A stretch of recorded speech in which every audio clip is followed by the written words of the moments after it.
banyak memilih nomor 4. Nah, coba Bapak Ibu semua tolong bantu respon kami lagi ya. Tolong bantu tap-tap layar lagi dan juga bantu sebarkan ilmunya sambil apa? Sambil komentar-komentar ya, Masya Allah. Nah, sahabat-sahabat ilmu ya, yang kecil Ustadz, yang ketiga Ustadz, yang tiga bilangan kecil-kecil, Masya Allah. Nah, sahabat-sahabat ilmu yang dirahmati Allah Subhanahu wa Ta'ala, kalau kita ragu-ragu pada jumlah rakaat seperti ini ya, maka kalau kita menjatuhkan pilihan kepada bilangan yang nomor 4 ini, maka sholat kita ternyata tidak sah, Bapak Ibu semua. Oh, siapa yang baru tahu? Komen baru tahu.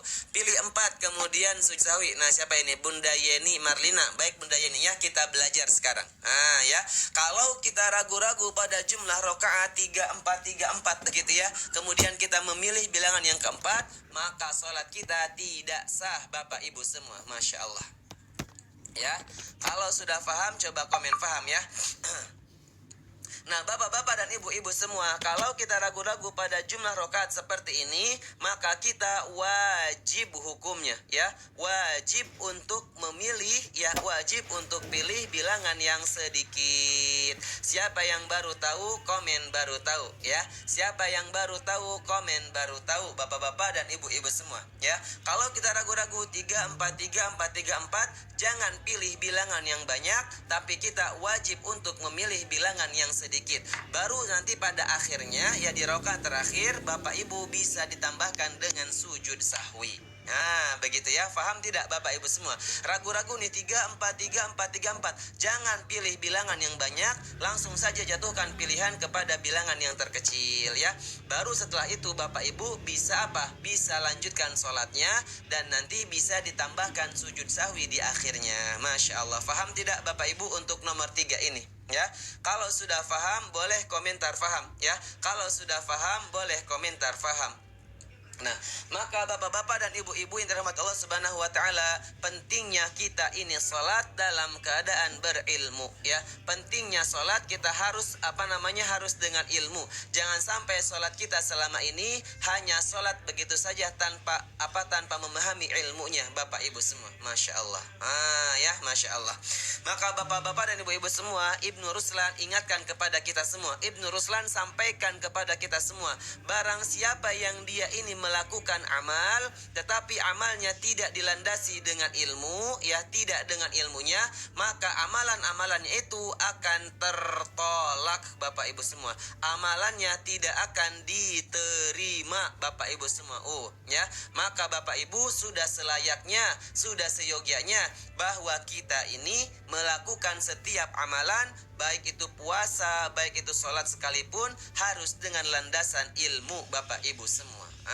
Masya Allah ya. Jangan sampai sholat kita selama ini tidak diterima oleh Allah Subhanahu wa Ta'ala ya. Emang ada Ustadz sholat yang tidak diterima oleh Allah Subhanahu wa Ta'ala? Ada Bapak Ibu semua ya. Nabi Muhammad SAW menyampaikan kepada kita semua ya, bahwa Nabi sampaikan, innar rajula la yusalli sittina sanah ya. Sesungguhnya ada seseorang yang dia ini sholat selama 60 tahun, Bapak Ibu. Coba bayangkan 60 tahun dia sholat ya. Ma tuqbalu lahu shalah, tetapi salatnya selama 60 tahun ini tidak diterima oleh Allah. La'allahu yutimmur ruku' wa la yutimmas sujud. Ya, terkadang dia menyempurnakan ruku' tetapi tidak menyempurnakan sujud. Terkadang juga dia menyempurnakan sujud tetapi tidak sempurna dalam ruku'nya. Bapak Ibu semua ya. Padahal orang ini yang 60 tahun ini dia salat, dia tidak menyempurnakan salah satu daripada rukun salatnya, salah satu daripada rukun sholatnya. Maka Bapak Ibu semua, bagaimana kalau kita tidak faham rukun sholat itu apa saja, sehingga banyak rukun sholat yang kita tinggalkan, Bapak Ibu. Masya Allah ya. Maka Bapak Ibu, yuk sama-sama kita belajar lagi, menuntut ilmu lagi ya. Masya Allah.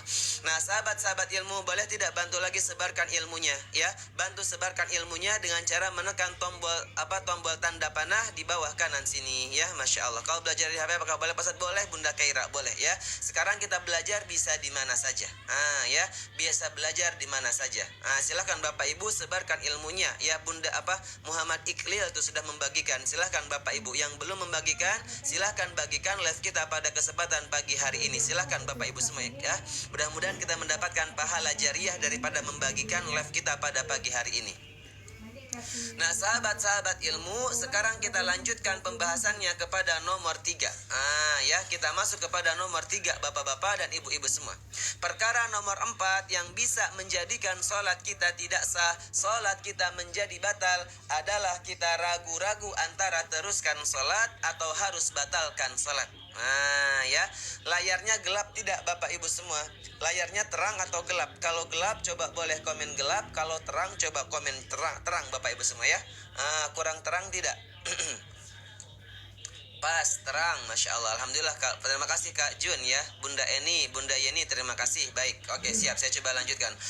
Gelap, Masya Allah, cukup terang. Oke sebentar ya, saya coba bantu terangkan sedikit sekali lagi Bapak Ibu semua ya. Mohon ditunggu, mohon kesabarannya. Sambil Bapak Ibu tap-tap layar, sambil Bapak Ibu sebarkan ilmunya ya. Sambil sebarkan ilmunya. Nah, bapak-bapak dan ibu-ibu semua, ragu-ragu antara teruskan sholat atau harus membatalkan sholat. Sebagai contoh kasus, biar kita lebih paham ya. Biar lebih paham, kita masuk ke contoh kasus. Misal bapak ibu semua, ketika kita sedang sholat, tiba-tiba perut kita ini sakit. Bapak ibu ya, perut kita ini sakit. Karena perut kita ini sakit, mengharuskan kita untuk segera pergi ke toilet. Nah, bapak-bapak, ke toilet. Nah, bapak-bapak, ibu semua, ya. Siapa yang pernah melakukan ini, ya? Siapa di antara bapak ibu ketika sholat perutnya tiba-tiba menjadi sakit sehingga harus pergi ke toilet secara cepat, begitu ya? Nah, sehingga karena posisi kita sedang sholat nih, kemudian sisi lain juga perut kita sakit. Nah gitu ya, muncul keraguan-raguan dalam hati kita. Aduh, ini sholatnya gimana ya? Terusin jangan ya, terusin jangan ya, terusin jangan sholatnya. Padahal dia sholat sudah ada pada rokaat yang ketiga atau pada rokaat yang keempat misalnya, sudah ada di rokaat yang terakhir. Tetapi perutnya sakit, ingin segera ke kamar mandi, ingin segera ke toilet. Nah, bapak-bapak dan ibu-ibu ya, kalau kita membiarkan keraguan-raguan dalam hati kita seperti ini, terusin jangan, terusin jangan, terusin jangan, terusin jangan, maka sholat kita sebetulnya sudah menjadi auto batal bapak ibu semua. Ya, sholat kita sudah menjadi batal secara otomatis. Batal secara otomatis. Kenapa usah dikatakan auto batal? Karena kita sholat dalam keadaan ragu-ragu bapak-bapak dan ibu-ibu semua ya. Hukumnya kita tidak boleh sholat dalam keadaan ragu-ragu bapak ibu semua. Masya Allah ya, kita sholatnya tidak boleh dalam keadaan ragu-ragu. Faham Bapak Ibu? Faham tidak Bapak Ibu semua? Kalau faham coba komen faham ya. Lantas bagaimana Ustadz solusinya? Solusinya kita harus membuang keraguan-raguan kita ya. Kita buang keraguan-raguan ini dengan cara apa? Dengan cara kita langsung ambil keputusan dengan cepat. Nah ya, hilangkan keraguan-raguan ini dengan cara kita ambil keputusan dengan cepat Bapak Ibu semua. Secepat apa Ustadz? Secepat Bapak Ibu ya, ketika kita mengucapkan kalimat subhanallah ya. Secepat kadar tumakninah. Ya, secepat kadar tumakninah dalam sholat kita ya. Kadar tumakninah itu Bapak Ibu secepat kita mengucapkan kalimat tasbih, kalimat subhanallah. Nah, jadi keputusan yang kita ambil ini harus betul-betul cepat. Keputusannya bisa kita untuk meneruskan sholat atau mau membatalkan sholat, silahkan Bapak Ibu ya. Kalau misalnya mau meneruskan sholat silahkan ya. Kalau dirasa masih bisa meneruskan sholat silahkan. Tapi kalau misalnya ya karena Bapak Ibu sudah tidak tahan, misalnya ingin segera ke toilet, silahkan Bapak Ibu batalkan sholatnya, kemudian pergi ke toilet dengan cepat, begitu ya. Setelah itu Bapak Ibu tunaikan hajatnya di toilet. Kemudian setelah selesai dari hajatnya, Bapak Ibu wudhu lagi, kemudian sholat lagi dari awal. Faham tidak Bapak Ibu? Ya, paham tidak Bapak Ibu semua untuk nomor 4 ini ya. Jadi kita sholat ini tidak boleh dalam keadaan ragu-ragu. Waalaikumsalam Bunda Novi ya, Masya Allah. Hafal, paham Bapak Ibu untuk nomor 4 ini. Kalau sudah paham boleh komentar paham ya. Kalau sudah paham boleh komentar paham Bapak-bapak dan ibu-ibu semua, Masya Allah ya. Tadi ada pertanyaan, Ustadz bagaimana kalau aku menahan kentut dalam sholat? Nah ya, kalau menahan kentut di dalam sholat ya, itu hukumnya makruh, tidak sampai membatalkan sholat ya. Hukumnya makruh. Makruh itu apa Ustadz? Bisa mengurangi kadar pahala sholat kita, tetapi tidak sampai membatalkan sholat, ya. Kecuali Bapak Ibu, ya, ketika Bapak Ibu sedang menahan kentut, tiba-tiba kentutnya ini lepas, begitu ya, sampai keluar. Baik itu keluarnya cuma anginnya saja ataupun dengan suara. Maka kalau kentutnya ini sampai keluar, anginnya sampai keluar, maka sholatnya jadi auto batal. Bapak Ibu wajib untuk membatalkan sholatnya dan mengambil air wudhu lagi, ulang lagi sholatnya dari awal. Faham Bapak Ibu untuk permasalahan nomor 4 ini? Kalau sudah faham, boleh komentar faham ya. Kalau sudah faham untuk nomor 4 ini, coba boleh komentar faham. Masya Allah, ya. Nah, keputusan yang cepat itu Bunda langsung ambil Bapak Ibu semua, ya. Keputusannya begini, kalau mau teruskan sholat langsung teruskan sholat saja. Kalau mau batalkan silakan langsung balik kanan, langsung pergi ke toilet. Begitu Bunda, ya. Nah, ya, siapa yang merasa sesi live kita ini bermanfaat, Bapak Ibu mendapatkan ilmu, ya, boleh coba dituliskan angka 5, ya. Tulis nomor 5 di kolom komentar. Tulis angka 5 di kolom komentar, karena kita akan lanjutkan kepada nomor 5 sekarang, ya. Silahkan Bapak Ibu, sambil saya izin untuk minum dulu, ya. Bismillah. Silahkan Bapak Ibu, Bapak-bapak dan Ibu-ibu semua. Masya Allah, ya. Kita lanjut kepada perkara nomor 5, perkara yang bisa membatalkan sholat, yang bisa menjadikan sholat kita tidak sah, ya. Bapak-bapak dan ibu-ibu semua, terima kasih atas komentarnya. Silakan Bapak Ibu sekarang bantu kami lagi sebarkan ilmunya dengan cara tekan tombol tanda panah yang ada di bawah kanan sini. Silakan Bapak Ibu sebelum kita mulai masuk kepada poin yang kelima. Silakan Bapak Ibu, ya. Silakan sahabat-sahabat ilmu semua. Sekarang kita masuk kepada poin yang kelima, ya. Perkara yang kelima, sambil Bapak Ibu tap-tap layar, ya. Bismillah, lope-lopenya kita sampaikan kepada 100K. Masya Allah, Muhammad Iqlil, terima kasih, ya. M. Iqlil, terima kasih. Kita masuk kepada perkara yang kelima, ya. Perkara nomor 5 adalah kita ragu-ragu pada niat sholat. Ya, ragu-ragu pada niat sholat. Ustadz, bagaimana contohnya kok bisa ragu-ragu pada niat sholat? Misal Bapak Ibu semua, ya, kita sedang melakukan sholat zuhur nih. Kita sedang sholat zuhur di rakaat yang kedua atau mungkin di rakaat yang ketiga. Di tengah-tengah sholat zuhur kita ini muncul keraguan-raguan dalam hati kita, ya. Aduh, tadi saya niatnya sholat zuhur atau niat sholat asar, ya. Padahal kita sedang sholat di rakaat yang kedua, ya. Kenapa Ustadz kok bisa jadi ragu-ragu? Bisa jadi karena ada bisikan-bisikan syaitan, ya, yang mengganggu kita sehingga membuat kita tidak nyaman, sehingga membuat kita ragu-ragu pada niat yang kita ucapkan. Padahal kita sedang sholat nih di rakaat yang kedua pada sholat zuhur ini. Bapak-bapak dan ibu-ibu semua, ya. Siapa yang pernah mengalami ragu-ragu pada niatnya seperti ini? Bapak Ibu coba komen, ya. Siapa yang pernah ragu-ragu ketika sholat, begitu ya? Ragu-ragu niatnya. Aduh, tadi sholat zuhur atau niat sholat asar, ya. Atau mungkin ketika sholat maghrib, aduh ini sholat niatnya tadi isya atau maghrib. Yang pernah coba komen pernah. Oh, Muhammad Iqlil pernah, ya. Yang pernah coba komen pernah. Yang belum pernah komen belum pernah.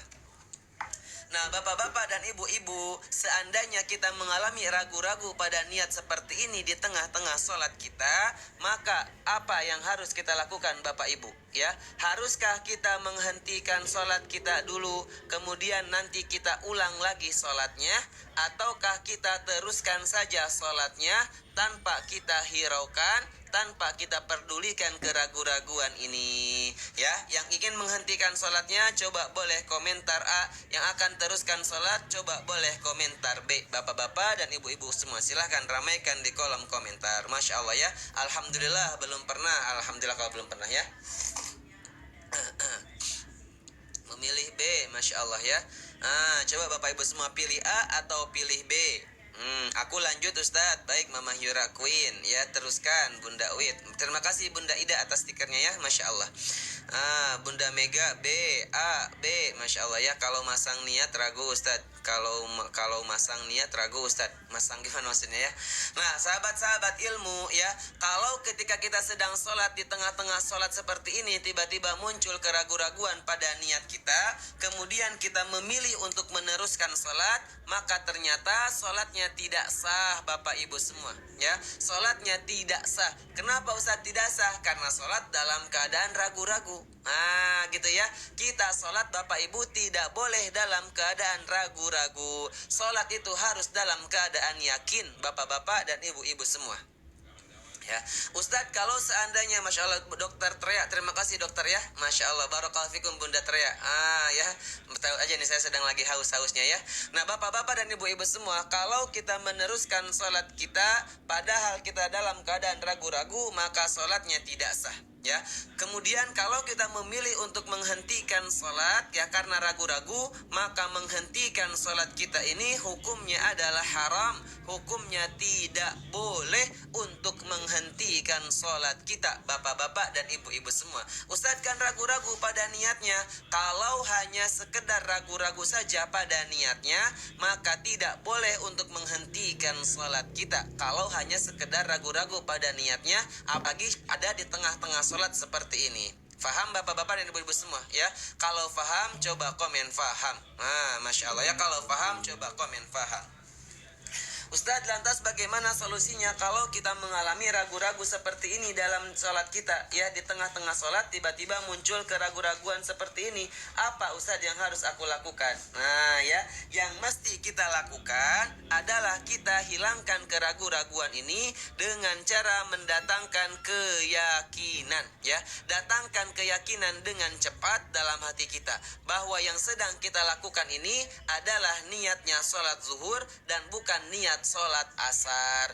Baru setelah itu Bapak Ibu ya, setelah meyakinkan dengan cepat dalam hati kita, setelah kita perbaiki lagi niat kita, kita teruskan sholatnya tanpa perlu kita menghentikan sholatnya.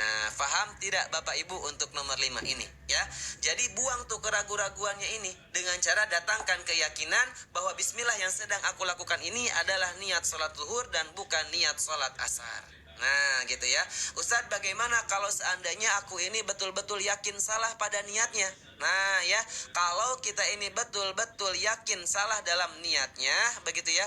Kalau misalnya kita ini yakin dalam niatnya salah, begitu ya, betul-betul yakin salah dalam niatnya, maka kita bisa menghentikan sholat kita.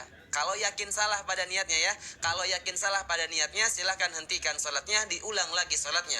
Tapi kalau hanya sekedar ragu-ragu, cukup datangkan keyakinan saja dalam hati kita, kemudian teruskan sholatnya tanpa perlu kita hentikan sholatnya. Faham tidak Bapak Ibu untuk nomor 5 ini ya?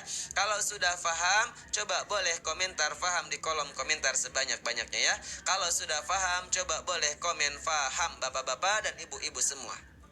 Nah, Masya Allah, terima kasih Bunda Ida yang sudah membagikan kopinya. Alhamdulillah banyak tuh kopinya, sampai 5, Masya Allah. Nah, sahabat-sahabat ilmu, boleh tidak bantu lagi tap-tap layarnya, bantu lagi sebarkan ilmunya dengan cara menekan tombol tanda panah di bawah kanan sini, sahabat-sahabat ilmu semua ya. Bantu kami, support dakwah kami ini dengan cara Bapak Ibu bantu tap-tap layar sebanyak-banyaknya, dan juga bantu sebarkan ilmunya. Ustaz, kalau sedang sholat bercandain lalu dia tertawa, apakah batal ya Bunda? Batal Bunda Erna, batal.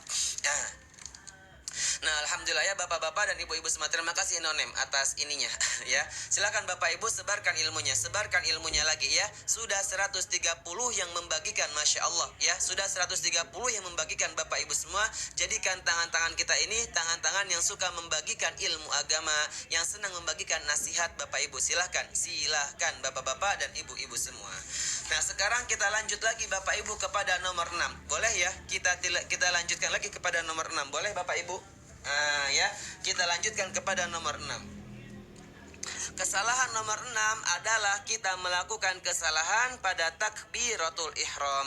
Ustadz, bagaimana kok bisa salah takbirnya? Nah, bapak-bapak dan ibu-ibu ya, contoh kesalahan pada takbiratul ihram itu adalah kita membaca panjang pada hamzah awalnya. Ya, kita baca panjang hamzahnya menjadi 2 harokat. Ya, contoh Bapak Ibu semua, Allahu Akbar kita baca seperti ini. Allahu Akbar, Allahu Akbar, Allahu Akbar. Ada tidak di antara Bapak Ibu ya, yang ketika sholat, ketika takbirnya seperti tadi, ada tidak? Atau pernah menemukan tidak Bapak Ibu semua, misal di musola-musolanya, di masjid-masjidnya gitu ya, imamnya itu membaca seperti ini, Allahu Akbar, ada tidak? Ya, kalau ada coba boleh komen ada. Atau mungkin Bapak Ibu semua ya, ketika takbir Bapak Ibu biasanya memanjangkan hamzahnya seperti tadi, atau Bapak Ibu membaca pendek hamzahnya. Bagaimana Ustadz membaca pendek hamzahnya? Contoh, Allahu Akbar, Allahu Akbar. Nah ya, coba yang memanjangkan hamzahnya ketika sholat boleh komentar A ya. Yang memendekkan hamzahnya ketika takbir coba boleh komentar B. Ustadz kadang-kadang aku baca panjang, kadang-kadang aku baca pendek. Silahkan komen A, B, Bapak Ibu semua. Baca pendek Ustadz, Masya Allah. Nah silahkan Bapak Ibu komentar dulu silahkan ya. Siapa di sini yang ketika takbir memanjangkan bacaan hamzahnya 2 harokat boleh komentar A. Dan siapa yang membaca pendek hamzahnya ketika takbir Allahu Akbar coba komentar B ya. Yang kalau kadang-kadang komentar kadang-kadang panjang, kadang-kadang pendek, silahkan komentar A, B. Masya Allah. Bunda Suairina ya, A, B. Tuh Bunda Urtini, B. Masya Allah. Assegap, B. Masya Allah. Nah sahabat-sahabat ilmu yang dirahmati Allah Subhanahu wa Ta'ala ya, tolong bantu kami tap-tap layar lagi ya. Bismillah, bismillah, tap-tap layar lagi. Kita targetkan lope-lopenya sampai kepada 100k, insya Allah kita bisa ya. Kemudian juga bantu sebarkan ilmunya lagi. Baru 147 orang yang membagikan, alhamdulillah. Nah sahabat-sahabat ilmu yang dirahmati Allah Subhanahu wa Ta'ala, kami izin bantu jelaskan ya. Kalau kita panjangkan hamzah kita dalam takbir seperti ini, Allah, Allah, Allahu Akbar, maka Bapak Ibu sholat kita sebetulnya tidak sah Bapak Ibu semua ya. Kalau kita panjangkan hamzahnya 2 harokat saja pada kalimat takbir kita Allah, maka sholat kita sebetulnya tidak sah. Siapa yang baru tahu komen baru tahu, dan siapa yang sudah tahu komen sudah tahu ya. Bapak-bapak dan ibu-ibu semua, sholat kita tidak sah kalau cuman memanjangkan hamzahnya. Ustadz kok bisa tidak sah Ustadz? Ya kan cuman permasalahan hamzah ini Ustadz. Nah ya, bapak-bapak dan ibu-ibu semua, kita perhatikan kalimat Allahu Akbar ini ya. Allahu Akbar maknanya adalah apa? Allah Maha Besar. Betul tidak Bapak Ibu ya? Betul tidak Bapak Ibu? Allahu Akbar maknanya adalah Allah Maha Besar. Ya, sahabat-sahabat ilmu yang dirahmati Allah Subhanahu wa Ta'ala, kalau seandainya kita membaca panjang pada hamzahnya seperti ini, Allah, Allahu Akbar, kita panjangkan 2 harokat saja dalam hamzahnya ini, maka sholat kita menjadi tidak sah. Kenapa Ustaz tidak sah? Karena kita sudah merubah makna daripada makna Allahu Akbar itu sendiri ya. Kalau kita panjangkan hamzahnya menjadi 2 harokat saja, maka maknanya adalah apakah Allah itu Maha Besar. Tuh Bapak Ibu semua, bahaya tidak Bapak Ibu artinya ya? Bahaya tidak Bapak Ibu semua artinya? Kalau kita panjangkan hamzahnya 2 harokat saja, maka maknanya adalah apakah Allah itu Maha Besar. Masya Allah, bahaya tidak Bapak Ibu? Coba komentar ya, coba komen di kolom komentar. Masya Allah ya. Alhamdulillah bapak-bapak dan ibu semua, kita bertambah ilmu lagi pada kesempatan pagi hari ini ya. Masya Allah ya. Masya Allahukan. Ya. Mana Bapak Ibu semua masih ada tidak ini? Ya, saya izin bertanya lagi Bapak Ibu, bahaya tidak kalau kita panjangkan hamzahnya menjadi 2 harokat? Saya panjangkan 2 harokat lamnya. Kalau lamnya ya betul. Kalau lamnya boleh Bapak Ibu dipanjangkan ya. Kalau Bapak Ibu mau panjangkan takbir, maka panjangkanlah pada kalimat Allahu Akbar ya. Panjangkanlah pada kalimat lo-nya ini ya. Bapak Ibu panjangkan 2-14 harokat pun insya Allah tidak menjadi masalah. Yang menjadi masalah adalah ketika kita memanjangkan bacaan hamzahnya ini dibaca 2 harokat saja, maka maknanya apakah Allah itu Maha Besar, seolah-olah kita ini meragukan akan kemahabesaran Allah Subhanahu wa Ta'ala. Masya Allah. Faham tidak Bapak Ibu untuk nomor 6 ini ya? Kalau sudah faham boleh komen faham ya. Kalau sudah faham komen faham bapak-bapak dan ibu-ibu semua. Masya Allah. Terima kasih Bunda Eni atas mawarnya ya. Masya Allah. Muhammad Muhammad Iqlil, terima kasih ya, Masya Allah Bun. Ayah Syarif, terima kasih Ayah ya. Nah sahabat-sahabat ilmu ya, kita lanjutkan lagi kepada nomor 7. Boleh tidak Bapak Ibu tulis angka 7 di kolom komentarnya ya. Tulis angka 7 di kolom komentar. Satu saja 7 gitu ya. Kita akan lanjut sekarang pembahasannya kepada nomor 7 ya, Masya Allah. Jadi kita sedang bercerita Bapak Ibu semua ya, ada 8 perkara yang bisa menyebabkan sholat kita tidak sah, sholat kita menjadi batal. Karena 8 perkara ini hukumnya haram ya, tidak boleh kita lakukan selama kita melakukan sholat ya. Insya Allah sekarang kita masuk kepada perkara nomor 7 ya. Perkara nomor 7 adalah kita melakukan kesalahan pada niat sholat ya. Bapak-bapak dan ibu-ibu semua, mari sama-sama kita pelajari terkait dengan masalah niat sholat ya. Nabi sampaikan, innamal a'malu bin niat. Sesungguhnya setiap amal itu tergantung kepada niatnya. Dan ketika berbicara masalah niat sholat, maka Bapak Ibu, niat sholat itu setidaknya ada pada 3 waktu sholat ya. Ada niat sholat itu pada sholat fardu ya, sholat wajib. Ada niat sholat itu pada sholat sunnah yang berwaktu ya. Ada juga niat sholat itu pada sholat sunnah yang tidak berwaktu. Ustadz, contohnya apa Ustadz sholat sunnah yang berwaktu? Contohnya sholat sunnah yang berwaktu itu, untuk contohnya Bapak Ibu ya, contohnya adalah kita melakukan sholat sunnah duha. Siapa yang tadi sudah melakukan sholat duha boleh absen sudah begitu ya. Tadi kita melakukan sholat sunnah duha. Nah sholat sunnah duha itu terkategorikan sholat sunnah yang berwaktu. Kenapa Ustadz disebut sunnah berwaktu? Karena kita melakukan sholatnya itu terbatas pada waktu duha saja. Betul Bapak Ibu semua ya? Kita nggak bisa melakukan sholat duha pada jam 2 siang, jam setelah asar, ataupun setelah maghrib, tidak bisa. Makanya disebut dengan sholat sunnah berwaktu.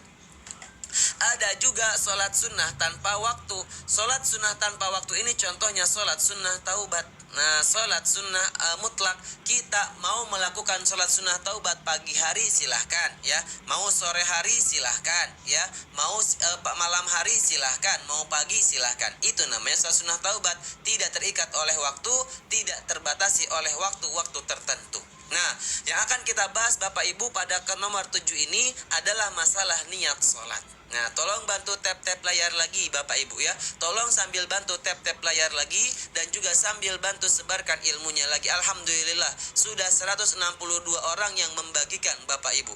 Silahkan yang belum membagikan, silahkan bisa diklik bagikan Bapak Ibu semua. Kalau sholat hadiah gimana Ustaz? Sholat hadiah. Nah, bapak-bapak dan ibu-ibu semua, ketika kita membaca niat pada sholat fardu ya, maka setidaknya ada 3 hal ini yang harus kita ucapkan ya. Yang pertama, saya berniat ya, aku berniat melakukan sholat fardu, misalnya fardu subuh, ya, sholat fardu subuh, sholat fardu asar. Ini Bapak Ibu, ketika kita melakukan sholat fardu, ada 3 hal ini yang harus kita ucapkan dalam niat sholat kita ya. Adapun kalau sholat sunnah yang berwaktu, cukup kita ucapkan seperti ini, aku berniat melakukan sholat duha, tanpa kita sebutkan sunnahnya pun, insya Allah sholat kita, niat sholat kita sudah sah bapak-bapak dan ibu-ibu semua ya. Kemudian kalau kita melakukan sholat sunnah tanpa waktu ini ya, misalnya sholat sunnah taubat, maka cukup kita ucapkan seperti ini, saya berniat melakukan sholat, tanpa kita sebutkan sunnahnya, tanpa kita sebutkan taubatnya, insya Allah sholat kita pun sudah sah bapak-bapak dan ibu-ibu semua. Tidak perlu disebut rokaatnya ya Ustaz. Nah Bunda Az-Zahra ya, Bunda Az-Zahra, kalau misalnya mau disebutkan rokaatnya sebagai imam atau sebagai makmum menghadap kiblat, silahkan ditambahkan. Tapi kalaupun tidak, insya Allah tidak kenapa-kenapa. Yang penting niat sholat kita ini memenuhi ketiga unsur ini. Faham tidak Bapak Ibu semua? Faham tidak Bapak Ibu untuk masalah niat sholat ini ya? Maka pertanyaan saya Bapak Ibu kepada hadirin semua ya, tolong bantu jawab di kolom komentar ya. Siapa yang ketika sholatnya, ketika melakukan sholat fardu selalu menyatakan fardu dalam sholatnya ya? Siapa yang selalu menyatakan fardu dalam sholatnya, coba boleh komentar A ya. Dan siapa yang tidak menyatakan fardu dalam sholat fardunya, boleh komentar B ya. Kalau misalnya kadang-kadang menyatakan, kadang-kadang tidak, silahkan komen A, B, bapak-bapak dan ibu-ibu semua. Oh, Masya Allah, silahkan Bapak Ibu ramaikan di kolom komentar sekarang juga, Masya Allah. Pastikan kita komentar ya Bapak Ibu. Saya suka panjang Ustadz, maaf udah hilang lagi. Masya Allah, ada yang Masya Allah ya. Alhamdulillah Bapak-bapak dan ibu-ibu semua, silahkan sebarkan lagi Bapak Ibu ilmunya sebelum kita ini masuk kepada pembahasan lebih detailnya. Silahkan Bapak Ibu, silahkan ya. Niat sesudah usoli apa sesudah? Sesudah apa maksudnya bagaimana Kak Kasih ya? Silahkan Bapak Ibu sebarkan lagi ilmunya. Sudah 176 orang yang membagikan ya. Alhamdulillah. Terima kasih bunda-bunda semua. Masya Allah. Nah, sahabat-sahabat ilmu yang dirahmati Allah Subhanahu wa taala, kalau kita tidak menyatakan fardu dalam niat salat fardu kita, maka mohon maaf Bapak Ibu semua, salat kita tidak sah Bapak Ibu ya. Salat kita tidak sah kalau kita tidak menyatakan fardu dalam setiap salat fardu kita ya. Karena Pak Ustadz, kalau kita tidak menyatakan fardu dalam niat salat kita, nanti bisa jadi tertukar dengan salat sunnah berwaktu ini. Saya niat salat subuh, bisa jadi yang dimaksud itu adalah qobliyah subuhnya Bapak Ibu. Nah, maka seolah-olah niatnya sama dengan sholat sunnah yang berwaktu. Faham Bapak Ibu semua ya? Faham tidak Bapak Ibu semua? Ustadz, niatnya apakah harus menggunakan bahasa Arab ataukah boleh menggunakan bahasa Indonesia ya? Untuk masalah niat ini Bapak Ibu ya, untuk masalah niat ini pertama tempatnya itu di dalam hati ya, dan kita bisa menggunakan bahasa apapun ya. Kalau kita mau menggunakan usoli misalnya silahkan, mau menggunakan bahasa Indonesia silahkan bapak-bapak dan ibu-ibu semua ya. Mau menggunakan bahasa daerahnya pun juga silahkan. Yang penting apa? Niat sholat kita itu, setiap niat itu tempatnya di dalam hati. Ustadz, bagaimana kalau kita ini melafalkan niat dalam lisan, boleh tidak? Nah ya, saya hanya menyampaikan saja Bapak Ibu, dalam kitab Safinatun Najah disebutkan bahwa melafalkan niat hukumnya adalah sunnah. Bapak Ibu semua ya, melafalkan niat adalah hukumnya sunnah dalam kitab Safinatun Najah. Silakan sahabat-sahabat ilmu semua, mau mencukupkan dengan dalam hati saja silahkan, mau melafalkan dilafalkan niatnya sekalian silahkan bapak-bapak dan ibu-ibu semua. Nah, bapak-bapak dan ibu-ibu semua sudah paham untuk nomor 7 ini? Kalau sudah paham, coba boleh komentar paham di kolom komentar ya. Kalau sudah paham, coba komen paham sahabat-sahabat ilmu semua. Masya Allah ya. Silakan Bapak Ibu semua. Bismillahirrahmanirrahim. Nah, bisa berbarengan Bunda Az-Zahra, bisa berbarengan ya. Ketika melakukan takbiratul ihram, ya Bunda bisa sambil melakukan niat juga bisa. Gitu ya.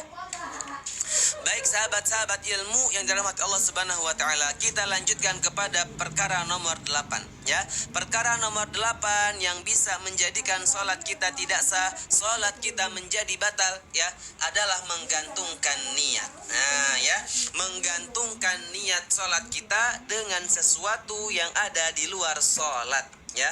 Contoh misal Bapak Ibu semua menggantungkannya itu seperti ini ya.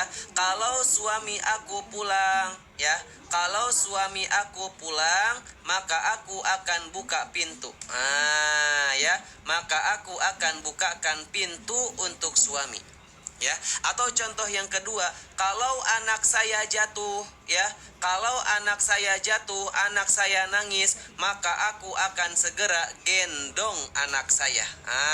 Bapak-bapak dan ibu-ibu semua, ini namanya perkara menggantungkan niat, atau istilahnya apa ya, kita mengaitkan niat sholat kita ini dengan kejadian yang ada di luar sholat ya. Menggantungkan niat seperti ini bisa terjadi sebelum sholat begitu ya, ataupun bisa terjadi di saat kita melakukan sholat Bapak Ibu semua. Bapak-bapak dan ibu-ibu semua ya. Sebelum sholat contohnya bagaimana Ustadz? Misal bapak-bapak dan ibu-ibu semua, ketika kita mau melakukan sholat, ya, kita menunggu suami ini, oh kok suami saya kok belum pulang begitu ya. Sambil saya menunggu suami aku pulang, aku mau sholat dulu.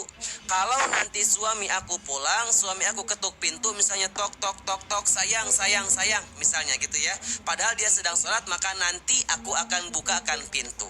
Nah ya, jadi dia menggantungkan niatnya, mengaitkan niat sholatnya dengan kedatangan suami. Kalau suaminya pulang, nanti dia mau batalin sholatnya dan dia akan pergi untuk membuka pintu.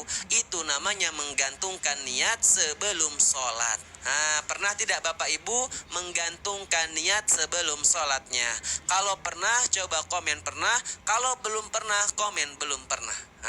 Coba Bapak Ibu semua ya, sambil tap-tap layar, silahkan komen Bapak Ibu semua.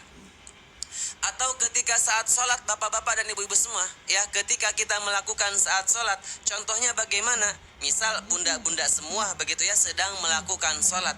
Ketika kita melakukan sholat, kita melihat nih anak kita ini sedang lari ke sana, lari ke sini, begitu ya, sedang aktif-aktifnya. Kemudian ketika di tengah sholat ini muncullah keinginan dalam hati kita, ya. Keinginannya apa?